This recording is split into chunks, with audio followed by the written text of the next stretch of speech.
The doors of the most expensive venue in Seoul opened wide. This was the engagement party of the year. And walking through those open doors was the most feared man in Seoul. Kang Min-jun.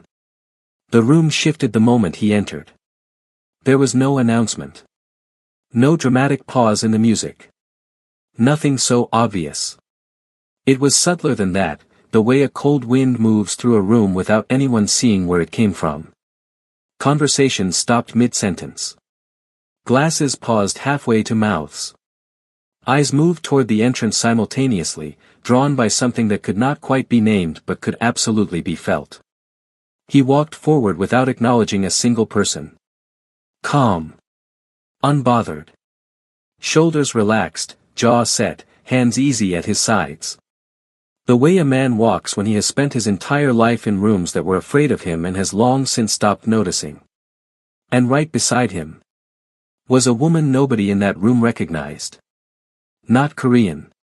Not connected to anyone inside. Not dressed like she had known she was walking into the event of the year. She wore something simple and presentable, neat, clean, put together, but entirely without the performance that every other guest had clearly spent hours preparing. She carried a bag over one shoulder. Her eyes moved across the room carefully, taking things in, missing nothing. She walked beside him like she belonged there completely. And she did not look at anyone for permission to feel that way. The whispers began immediately. Who is she? Where did she come from? Why did he bring her? Why is she here? Does anyone know her? Has anyone seen her before? At the front of the room, standing beside the man she had chosen, Yi-jin turned and saw them both walk through the door. Her smile stayed perfectly in place. But her eyes moved to the woman beside Kang Min-jun, stayed there for one quiet second, and something shifted behind them. Something small. Something she had not planned for. Something that was not supposed to be part of this evening at all. 30 minutes earlier, Adiz had arrived alone. She stepped out of the taxi with a small recorder in her bag, a notepad she had not touched in 3 weeks because everything she needed was already memorized, and a purpose sitting in her chest that had been burning steadily since the day a 17-year-old girl sat across from her and could not stop shaking her hands. She walked straight to the entrance. The two men at the door were built like furniture, wide, still, completely unmoved by anything the evening had brought them so far. They looked at her. Checked the list in their hands. Looked at her again. Your name is not here, the taller one said. I know, Adiz said. But I need to be inside. The men did not move. No entry without an invitation. Those are the rules for tonight. She did not argue. She did not explain herself. She did not try to reason with them or offer anything she did not have. She simply stepped to the side of the entrance and stood there. Thinking. Because she had not spent 3 weeks following a paper trail across 3 countries to be stopped by a door. She had not stayed up past midnight cross-referencing bank records, tracking shell companies, and verifying every single document by hand, alone, without a team, without anyone telling her she was right, to walk away because 2 men in suits said her name was not on a list. She was going inside that building. She just needed 30 more seconds to figure out how. Then a car pulled up directly behind her. Black. Expensive. The kind of vehicle that did not need to announce itself because everyone who mattered already knew what it meant. One door opened. A man stepped out. He straightened his jacket once, glanced at nothing in particular, and began walking toward the entrance with the kind of unhurried certainty that said the building was already his before he reached it. His eyes swept the entrance. Landed on the doormen. Then landed on her.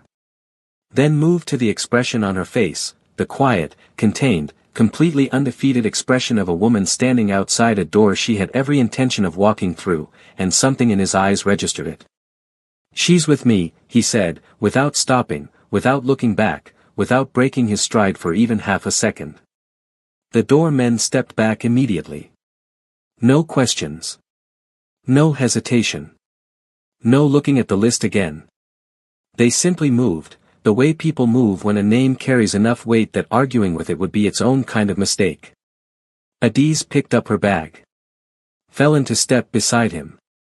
"Thank you," she said quietly, because she was not a person who left things unsaid.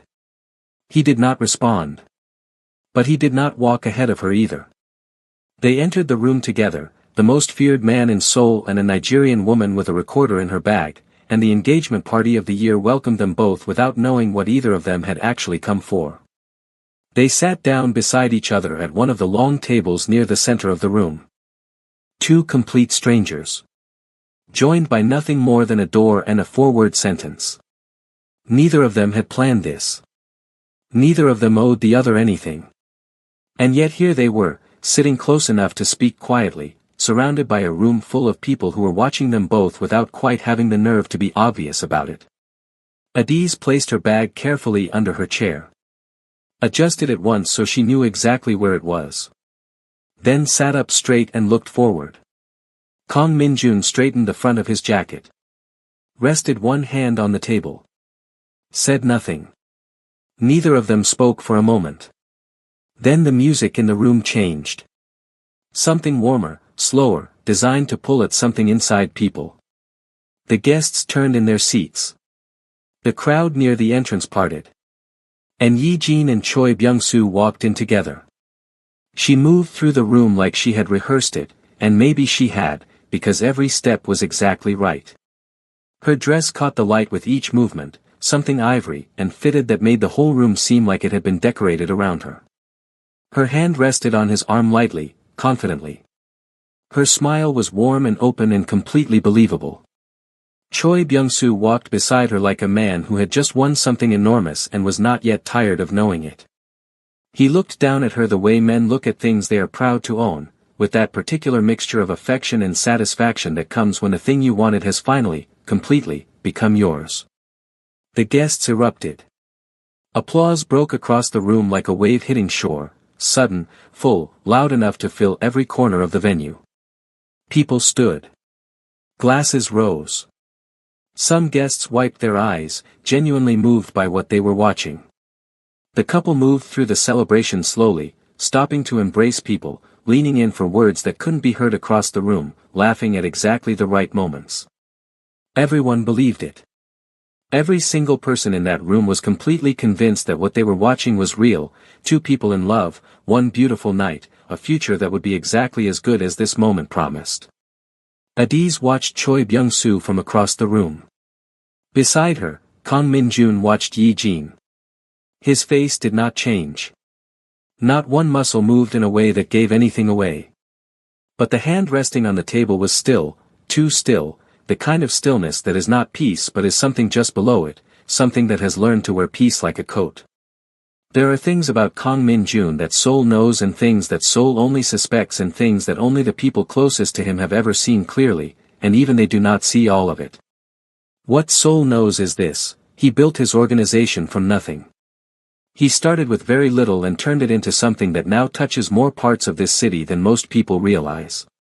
He controls things quietly, supply chains, properties, agreements that happen in rooms with no cameras. He has never needed to raise his voice to make an entire room comply. His name alone does that.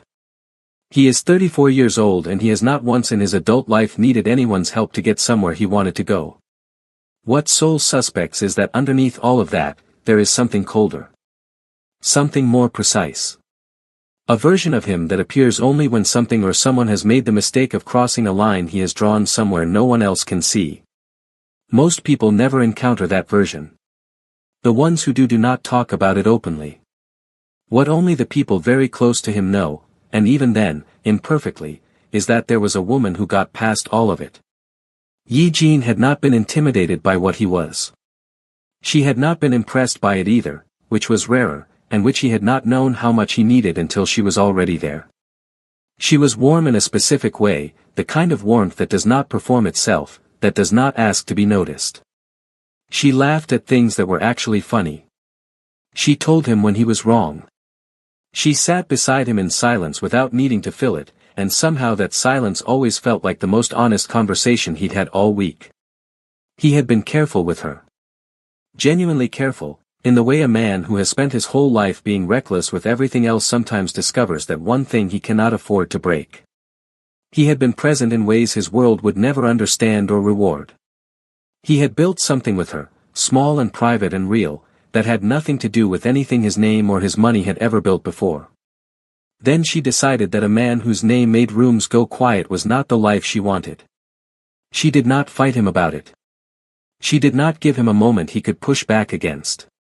She simply said it clearly, that she needed something that felt safe in a way he could not give her, and she chose Choi Byung-soo, who was stable and ordinary and nothing like the thing she was walking away from. Kang Min-jun did not beg. He did not pursue her. He sat with the loss the way he had always sat with hard things, quietly, without showing it to anyone, waiting for the day it stopped being the first thing he thought about in the morning.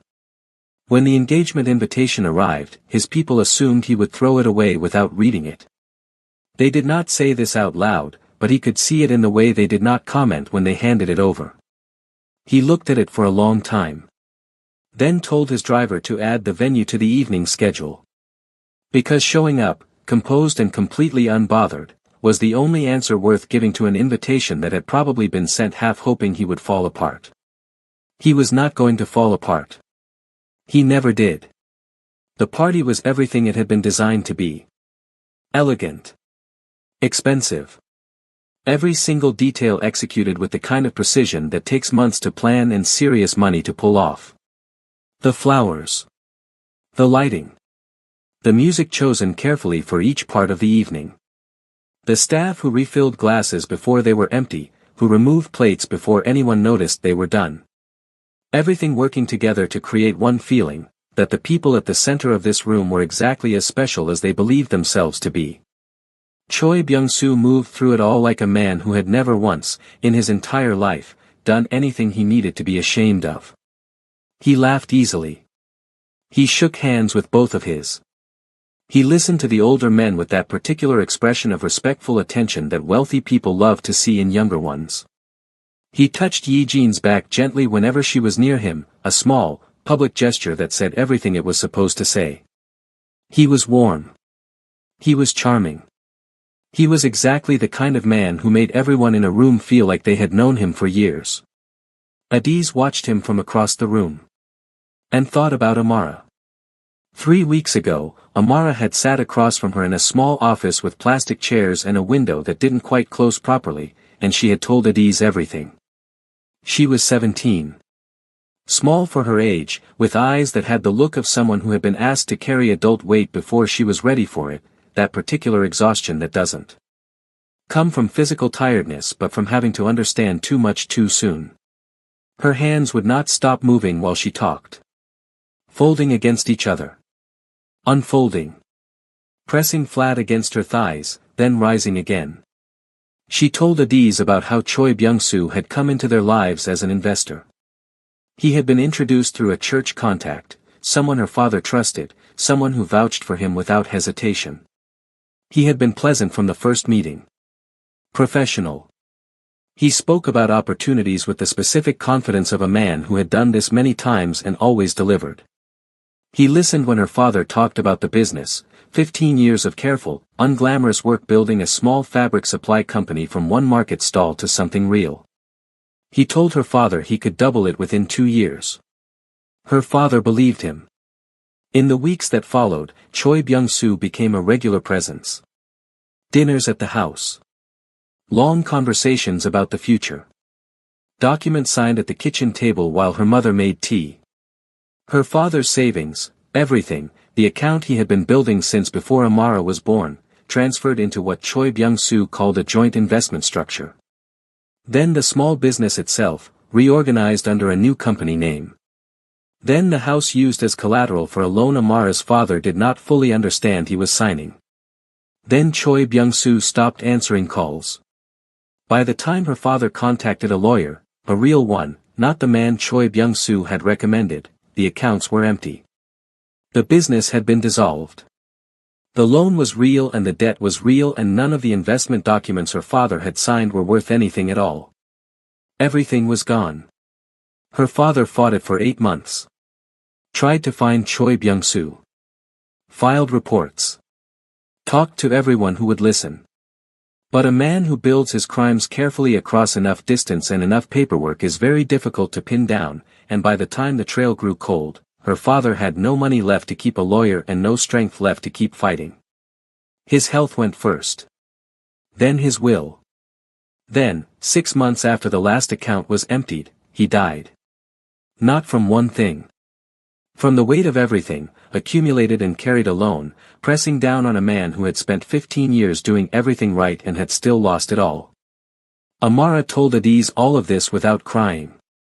That was the part that stayed with Adiz most, not the story itself, as devastating as it was, but the way the girl told it. Dry-eyed. Careful. Like she had said it enough times in her own head that the words had finally separated from the feeling and she could deliver them one by one like items from a list. Adiz had spent 3 weeks verifying every detail. Every transaction. Every document. Every company registration, every account number, every signature. She found the trail Choi Byung-soo thought he had buried well enough. She found the shell companies, the redirected funds, the legal language designed to make everything look legitimate from the outside while being hollow at the center. She found 3 other families. Different countries. Same pattern. She had all of it in her bag. Every page. Organized and clear and undeniable. And she was standing in a room with the man who had done all of it, watching him smile and shake hands and receive a room full of warmth he had not earned, and she was waiting for exactly the right moment. The guests at the table noticed Adiz quickly. And they made a decision about her even faster, the kind of decision that happens before conscious thought catches up, the kind built from 100 small assumptions stacked together so naturally that the people making them don't realize they're building anything at all. The comments started in Korean. Casual. Light. Spoken without any particular lowering of voices, because the people saying them had already decided she could not understand them, and that confidence made them careless. A woman in a silver dress leaned toward the man beside her and said, with a small smile, that Kang Min-jun had evidently updated his standards significantly. The man beside her covered his mouth and laughed quietly. Someone else, a man in his 40s with the look of someone who had spent a long time being the most important person in whatever room he was in, remarked loudly enough for the surrounding chairs to hear that he genuinely could not understand what she was even doing at this particular event. More laughter. Easy, uncomplicated laughter. The laughter of people who felt completely safe. Then the comments shifted. Still in Korean. Still casual. Still wearing the relaxed tone of people who believed they were having a private conversation in a crowded room. They moved on to Kang Min-jun himself. How remarkable it was, someone said, that the great Kang Min-jun had come in person to watch his former girlfriend get engaged. What composure, said another, admiringly and mockingly in the same breath. What discipline it must take to sit there looking unbothered while your ex walks through the room on another man's arm. And then, quieter, more pointed, even the most feared man in Seoul, it seemed, could not hold on to one woman. Nobody said it directly to him. Nobody looked at him when they said it. Because saying it to his face, even here, even surrounded by witnesses and expensive lighting and the social protection of an engagement party, was a different category of risk entirely. The kind of risk that had no guaranteed end point. The kind you do not take unless you are certain, completely certain, that nothing can reach you afterward. So they used Adiz instead. As cover. As the soft place to land all the words they could not say directly. As the safest possible way to say what they meant without having to be the ones who said it. Adiz sat through all of it. Still. Glass in her hand. Eyes moving occasionally, not frantically, not anxiously, but with that slow, precise attention of someone who is listening to everything and filing it all away. She was not looking at the table. She was looking at Choi Byung-soo at the front of the room. Beside her, Kang Min-jun did not move. His face did not change. His expression remained exactly what it had been when he walked in, composed, present, and entirely unreadable. But his eyes moved. Slowly. Without hurry. One by one, he found the faces of the people who were laughing. He did not say anything to them. He did not need to. One by one, they found something else to look at. The table grew slightly quieter after that. Not silent, that would have required an acknowledgement nobody was willing to make, but the specific kind of quiet that falls when a room remembers, all at once, who it is actually sitting near. The host announced that it was time for guests to share words for the happy couple. This was the part of the evening that required a particular kind of performance, the warm toast, the polished memory, the story that made Yi-jin laugh and Choi Byung-soo look humble and the room feel like it was witnessing something genuine. The microphone began making its way around the tables, passed from hand to willing hand, and person after person stood and delivered exactly what the moment called for. Warm. Practiced. Perfectly timed. The microphone reached a table near the front, and a man stood and spoke lovingly about Choi Byung-soo's integrity, how honest he was, how dependable, how a man like that was exactly the partner a woman like Yi-jin deserved. Applause followed. Yi-jin touched her chest. Choi Byung-soo smiled. Eventually the microphone made it back toward the middle of the room. And then the man at the table, the one in his 40s who had been the most comfortable with the jokes earlier, picked it up. Looked at it. Then, with the expression of someone who had just thought of something deeply amusing, turned and held it out toward Adiz. With an exaggerated smile. An offering.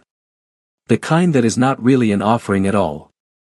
The table caught on immediately.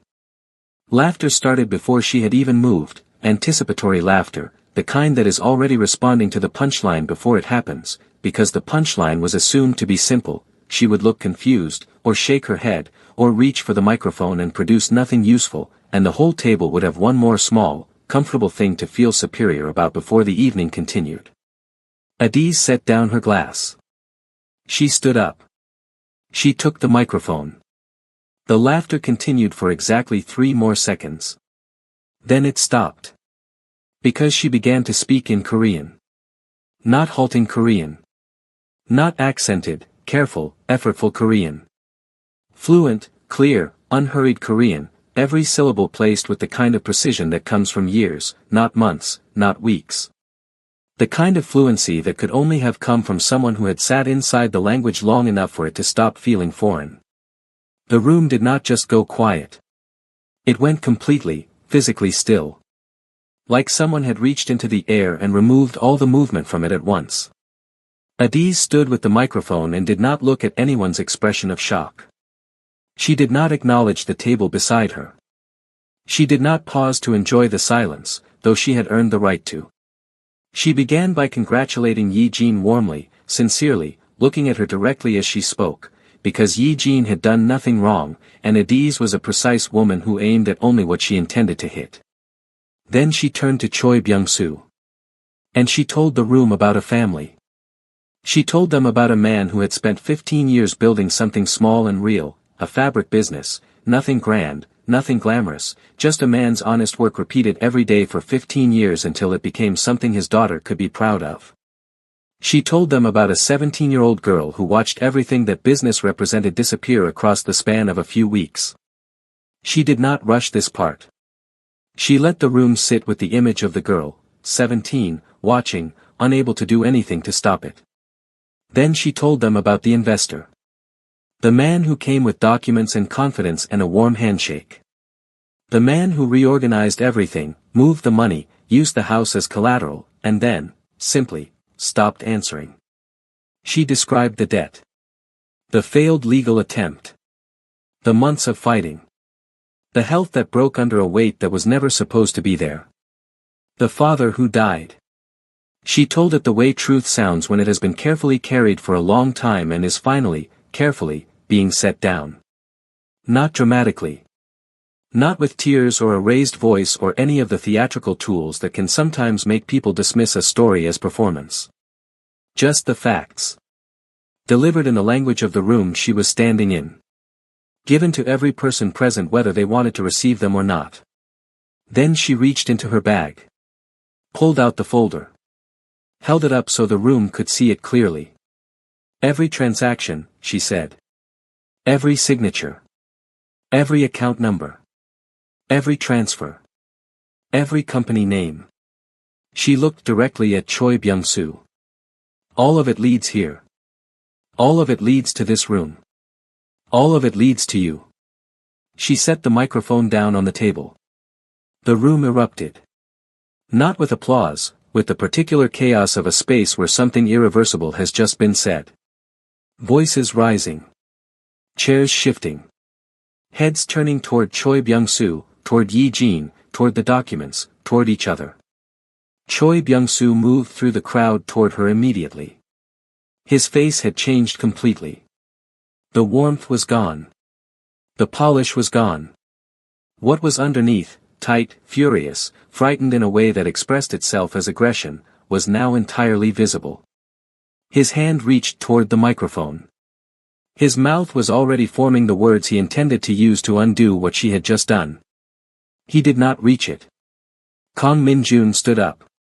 He placed himself between Choi Byung-soo and Adiz in one calm, unhurried movement. Not grabbing. Not blocking with his hands. Just, standing there, in the specific space that made the next step impossible.